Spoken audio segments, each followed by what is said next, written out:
పొద్దు పొద్దున్నే మొదలెట్టారు అంటూ మీడియా వాళ్ళపై విరుచుకుపడుతూ లావణ్య వైపు మొహం తిప్పుకుంటూ వెళ్ళిపోతున్న నిహారిక కోపాన్ని మీడియా వాళ్ళు క్యాప్చర్ చేసుకుంటూ వచ్చేశారు.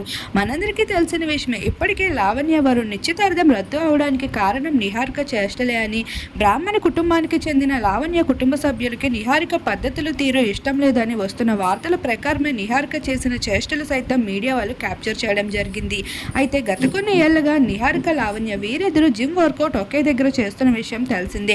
ఈ భాగంగానే ఇద్దరు కలిసి బయటకి వస్తున్న సమయంలో లావణ్య వైపు మొహం కూడా చూడకుండా నిహారిక మొహం విరుచుకు పెడుతూ మరొక వైపు మీడియా వాళ్ళపైన కోపడుతూ మీకెప్పుడు ఇదే పనా అంటూ నిహారిక చెప్పిన మాటలు సైతం మీడియా వాళ్ళు క్యాప్చర్ చేసుకుంటూ సోషల్ మీడియాలో ఆ వీడియోని రివీల్ చేసుకుంటూ వచ్చారు. అది చూసిన నెటిజన్స్ అయితే నిహారికకి పద్ధతులు ఏమాత్రం బాగోవని, ఇటువంటి తీరు ఉంటే ఏ అమ్మాయినైనా ఇవ్వడానికి ఇష్టపడరు అంటూ లావణ్య వైపు మద్దతు పలుకుతూ నిహారిక పైన ఫైర్తో కనిపిస్తున్నారు నెటిజన్స్ కూడా.